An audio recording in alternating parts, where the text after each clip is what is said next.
Did you use AngelList at all? Yeah, we got some good traction on AngelList.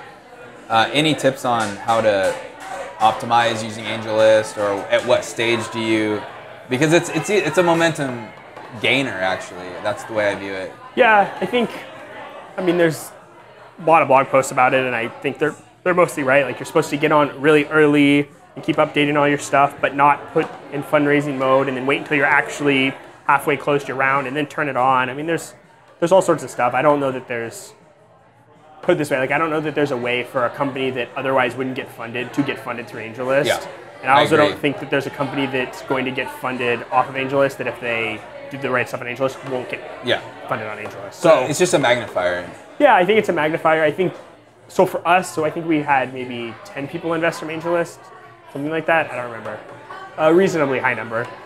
And it's been useful. Like, I've had some good relationships and connections from people that are way outside my network that I never would have met otherwise. Yeah. That they invested a amount that I would not have otherwise done the paperwork for, but they're now an investor, and they now, I sort of have access to their network, and I've met some cool people through that. So, I mean, I think cool. I'm really impressed with the direction that the AngelList is going, and the direction that what it's going to do to the investment community, for better, for worse. But yeah, I mean, I think it could be worse for a lot of people. I mean, there's certainly, if you're a 500 startups company, or you're Dave McClure invested or whatever, you're disproportionately more likely to get funded on AngelList. And maybe Dave McClure is a perfect proxy for successful companies. I don't know that to be the case, but it could be. And if that's the case, then great. Then he gets to select the winners and losers, and should wear a crown or something. But if that ends up not being the case, and maybe Dave's a terrible pick of what companies are ultimately successful, then maybe AngelList isn't the most useful for some people. I think that might get course corrected. It's partly just sort of the disproportionate effects that I think their algorithm uses, that they place on sort of important people on AngelList, and Dave McClure has 1 million followers, and so if he invests in a company, everyone else gets sort of gravitated to it. So.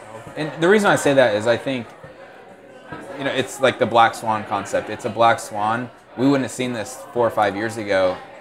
I mean, it's opening a whole new realm, and that's why I say for better, for worse, because I mean, it might not help Seattle startups that were not fully connected. Yeah, who knows? But I think I don't know really many Seattle startups that have raised money on AngelList. I mean, I'm the only one that I know. Yeah. But it definitely helps to be in the Dave McClure network. For sure. So get him to follow you or something. That would be my recommendation. Hey, well, let's wrap up here.